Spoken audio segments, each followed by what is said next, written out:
कि ये फरमाइएगा कि पीटीआई तो ना इन असम्बलियों को मानती थी ना ही इस हुकूमत को। वो तो कहते थे फॉर्म 47 की हुकूमत है और ये जिस तरह से आए हैं रोज़ हम सुनते थे। लेकिन वही पीटीआई जब 10 मीटिंग्स में खुसूसी कमेटी में शामिल हुई, 10 मीटिंग्स में इनके साथ बैठी, उस मुसवदे पे उन्होंने एतमाद का इजहार किया, उस पे उन्होंने तरमीम करवाई, वो सारी चीज़ें की, तो फिर अमलन तो उन्होंने इसको हुकूमत को भी तस्लीम कर लिया और इस जो कमेटी को भी तस्लीम कर लिया। देखिए, एक डी फैक्टो तामील तो होती है ना, पाकिस्तान का नज्म भी तो आगे चलना चाहिए ना।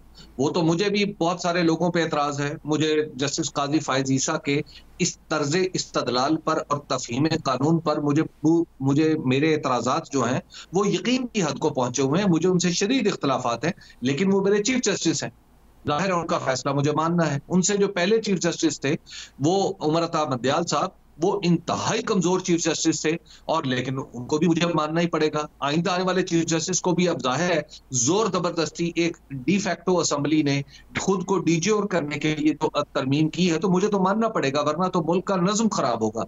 तो मैं अपने मुल्क के नज्म को चंद ऐसे लोगों की वजह से क्यों दांव पे लगाऊं जिनकी ना कोई अखलाकी साख है ना कोई सियासी साख है।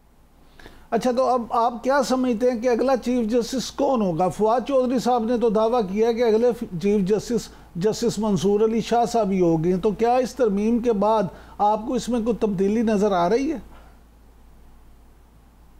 इम्कान गालिब तो यही है कि जो इस तरमीम में जो तजवीज़ किया गया है कि कोई भी जो पार्लिमानी पार्टियों का जो मजमुआ है वो दरअसल 2/3 अक्सरियत से फैसला करेगा, लेकिन जिस तरह की 2/3 अक्सरियत आज सेनेट में मैनेज हो गई है 2 लोटों के जरिए, तो उस तरह की अक्सरियत मैनेज कर ले और फिर कर लेंगे, हुकूमत कर लेगी। और ये भी हुकूमत ने कहा मैनेज की है, हुकूमत जिन बैसाखियों पे खड़ी हुई है वो तो इससे 4 कदम आगे चलती हैं।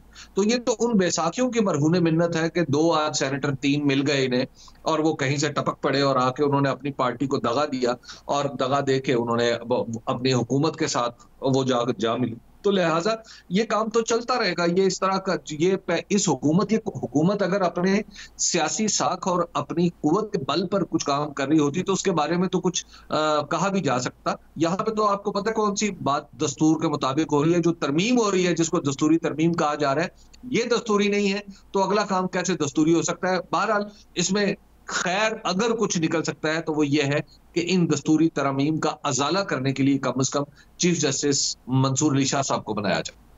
हबीब अकरम साहब, ये फरमाइएगा कि मैं being a follower of politics आपसे ये भी पूछना चाहूँगा, जानना चाहूँगा कि आपने अभी पिछले सवाल के जवाब में जो फरमाया पार्लिमानी जमातों के हवाले से, सियासतदानों के हवाले से, ये तो हमारे सामने है, आपने खुद ही जिक्र भी कर दिया कि 1954 से ऐसा हो रहा है। लेकिन क्या आप ये नहीं समझते कि इन जमातों के जो सरबराह हैं वो खुद ज़ाती तौर पे शख्सियत परस्ती के इतना शिकार हो चुके हैं कि वो खुद अपनी जमातों में जमहूरियत नहीं लाना चाहते?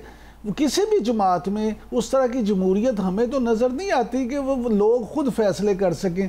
आप देखें, मुस्लिम लीग नून हो, पीपल्स पार्टी हो, जमीयत उलमा इस्लाम हो, हत्ता कि आप पीटीआई को देख लें कि बानी चेयरमैन जेल में भी बैठे हैं तो फैसला वही करेंगे। यहाँ पे उनके चेयरमैन हो, अपोजिशन लीडर हो या कोई दूसरे हो, वो भी फैसला नहीं कर पा रहे। तो फिर कसूर तो खुद इन पार्टियां बनाने वाले उनके सरबराहों का भी है। इमरान अयूब साहब, ये जो आप जमातों में जमहूरियत की बात कर रहे हैं, ये दरअसल एक रिलेटिव बात है, इसका असले जमहूरियत से कोई ताल्लुक नहीं है। जब लोग किसी को वोट देते हैं और सारी जितनी भी सियासी जमातें होती हैं ये रजाकाराना बनती हैं, ये रजाकाराना तंजीमें होती हैं, इनके अंदर जाना किसी की मजबूरी नहीं है। किसी को ये घर में उनको कन्विंस तो किया जाता है लोगों को कि आप सियासत की तरफ आए, लेकिन बहरहाल ये फैसला उनका रजाकाराना होता है। तो सियासी जमातों में जमहूरियत का मतलब कुछ और है। ये आजकल ही पाकिस्तान के अंदर ये इलेक्शन कमीशन के ऊपर ये गालिबन अल्हाम उतरा है जिसने सियासी जमातों के अंदर और हमारे चीफ जस्टिस जनाब जस्टिस काजी फाइज ईसा की तफहीम कानून के अंदर से ये नुक्ता तराशा गया है कि जिसके तहत जिसके तहत सियासी जमातों के अंदर खास तरह की जमहूरियत, यानी वो जमहूरियत जिसको इलेक्शन कमीशन सनद जवाज अता करे, उसको माना जाए। इलेक्शन कमीशन की तफहीम कानून पर भी मुझे शदीद एतराजात हैं।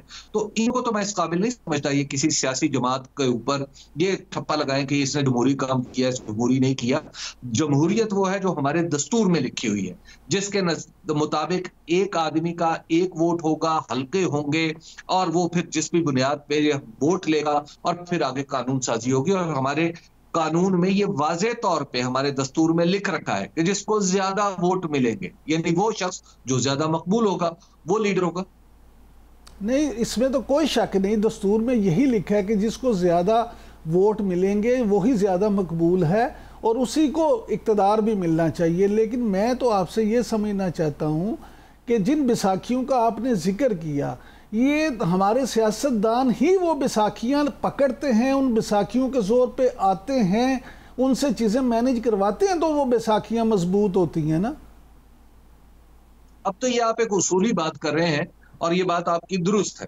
अब मसलन ये इस वक्त जो है जनाब नवाज शरीफ साहब उन्हीं बैसाखियों की बुनियाद पर कैंसर की एक मरीजा जो जेल में पड़ी है उससे इलेक्शन हार चुके हैं, लेकिन इलेक्शन कमीशन की जारी करदा सनद के मुताबिक वो इस वक्त MNA, और इस तरह बहुत सारे लोग हैं जो हार चुके हुए हैं इलेक्शन। हमारे वजीर दिफा जो इस वक्त वजारत दिफा की कुर्सी वार्म कर रहे हैं, वो रेहाना डार साहिबा से इलेक्शन हार चुके हैं। रावलपिंडी और इस्लामाबाद की सारी सीटों पे जिस वक्त जो लोग नुमाइंदा बन के बैठे हुए हैं कौमी असम्बली में, वो इलेक्शन हार चुके हैं, लेकिन बहरहाल वो बैठे हुए हैं। तो जाहिर है हमें अपने निज़ाम की कम अज कम उस निज़ाम के ऊपर बात तो जरूर करनी चाहिए कि जनाब ये बैसाखियां जो है किसकी प्रोवाइड करना है और इस वक्त किस किस के बगलों के नीचे हैं।